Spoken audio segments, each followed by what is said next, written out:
dos seus visitantes limita-se a chegar, o que é triste, visto que esta cidade tem tanto para ver e sentir. Começando pelas muralhas, que em tempos envolviam a cidade árabe medieval, até às suas igrejas e museus, acabando mesmo com um jardim verdejante e refrescante em frente à ria e ao mar. Depois de percorrer o Jardim Manuel Bivar, pode conhecer a antiga moraria, que contém um conjunto de edifícios que traçam a história de Faro, como por exemplo, as muitas casas de fachada enobrecida de cantarias lavradas, janelas de sacada, fortes cunhais e com os característicos telhados de tesoura, solução arquitetónica que se manteve dos séculos XVI aos XVIII. Vemos os prédios de arquitetura recordativa das primeiras décadas do século XX, como por exemplo o Palácio Belmarce, obra de um comerciante abastado, e o Banco de Portugal ao gosto neo-manuelino com um portal de sabor islamítico.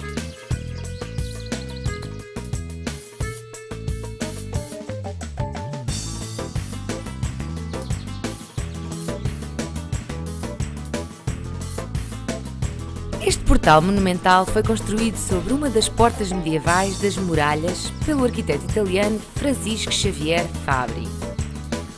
O nicho contém uma imagem de São Tomás de Aquino, de origem italiana. No interior, podem ver um portal em ferradura das Muralhas Mouras, que é único no Algarve.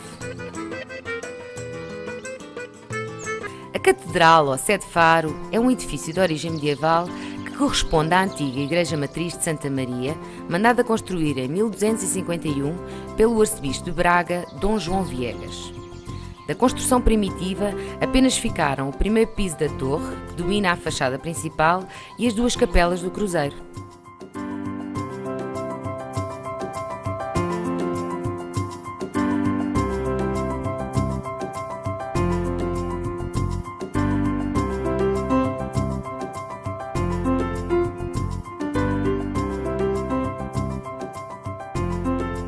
O centro histórico da cidade de Faro consiste em 3 núcleos: Vila Adentro, Moraria e Bairro Ribeirinho.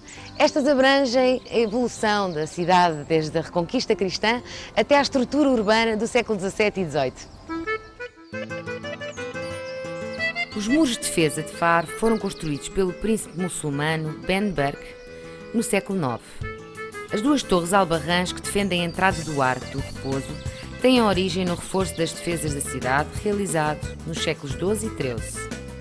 O ataque à cidade em 1596 pelas tropas do conde Essex danificou bastante as muralhas que, após a reconstrução, foram adaptadas à utilização de canhões e integradas nas novas defesas da cidade. O castelo, elemento importante de defesa, foi alterado quando da adaptação a bocas de fogo do século XVII. A instalação no início do século XX de uma unidade industrial provocou grandes modificações, embora seja reconhecível a sua imponência. Para conhecer bem Vila Adentro e todos os seus encantos, importa percorrer as ruas encostadas às muralhas, com casas de paredes caiadas, arcos ligando os prédios e residências fidalgas.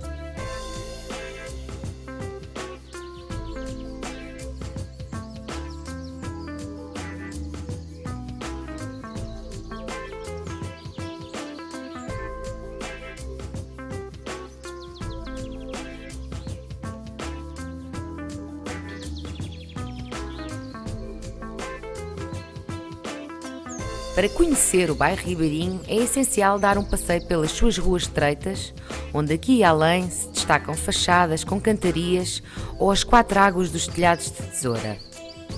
Merecem referência especial o Palácio dos Bivar, o melhor edifício neoclássico do Algarve, com um decorativo portal principal e uma longa fiada de janelas de sacada. O solar do Capitão Mor, do século XVIII, valioso exemplar da arquitetura barroca. A Casa dos Lamprier, de janelas com moldura de bom recorte, onde habitou no século XVIII uma família inglesa, e a Casa dos Azulejos, de 1926, com um frontão de grandes dimensões, decorado com relevos de argamassa ao gosto algarvio.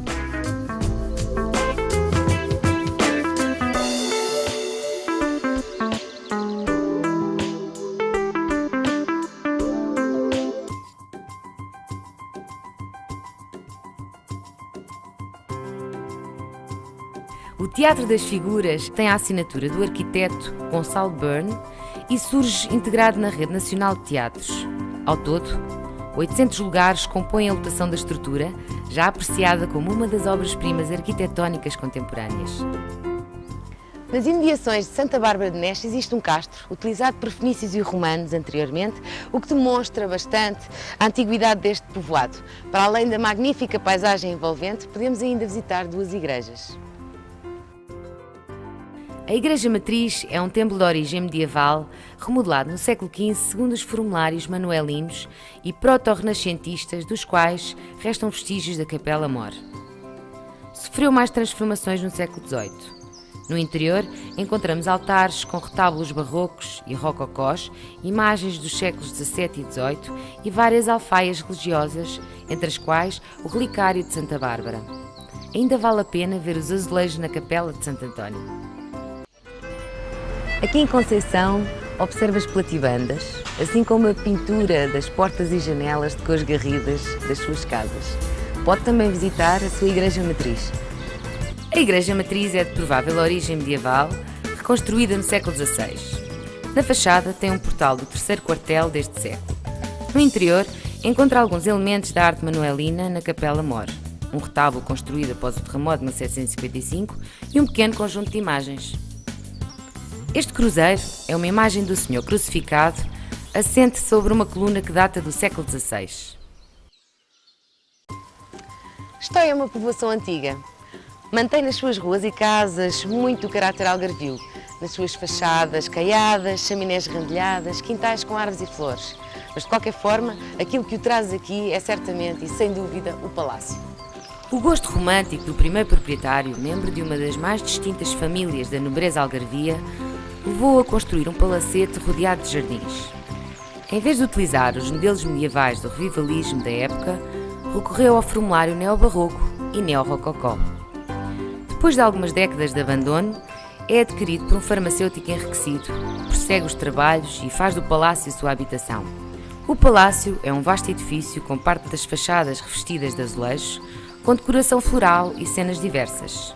No interior, merecem destaque pela decoração os tetos em estuque, o melhor conjunto do Algarve. O mobiliário, a capela, o salão nobre, as salas de visitas e de jantar, os 2 pavilhões de chá e a casa do presépio.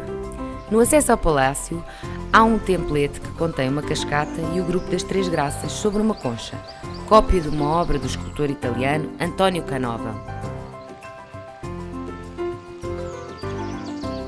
Além do palácio, Estói também possui uma igreja matriz, erguida no local de uma antiga ermida medieval. Tem uma fachada neoclássica, terminando em frontão e uma interessante torre sineira. O batistério tem uma decoração neo-rocaille, semelhante ao estilo utilizado no Palácio de Estói. Estamos em São Brás de Alportel. Esta vila é pacata, tranquila e estas gentes são super acolhedores. É uma vila típica algarvia, de onde se destaca a torre sineira da igreja. Dos muitos miradores conseguimos ver os montes desta serra envolvente, por isso não perca, venha a São Brás de Alportel.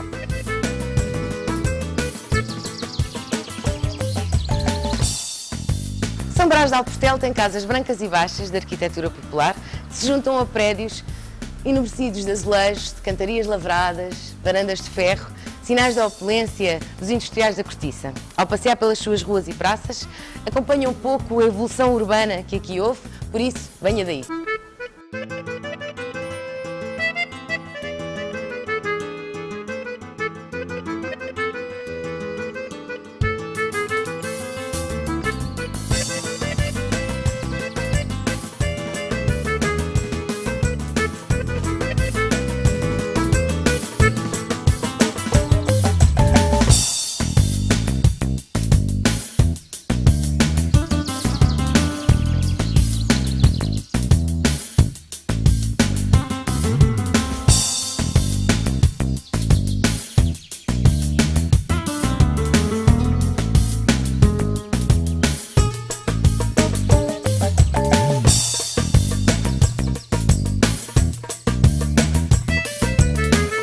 A calçadinha de São Brás de Alportel é o ex-libris arqueológico do concelho.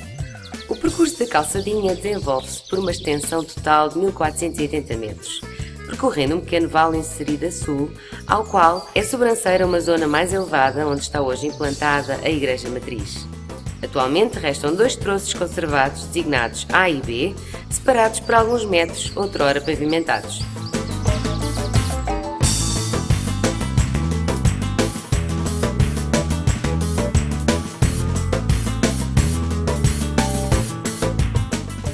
Instalado na residência de um antigo almocreve enriquecido com o comércio e a indústria da cortiça, trata-se de um edifício representativo da arquitetura burguesa do final do século XIX. Para além de uma mostra dos trajes característicos do Algarve nos séculos XIX e XX, inclui um núcleo de escultura religiosa popular.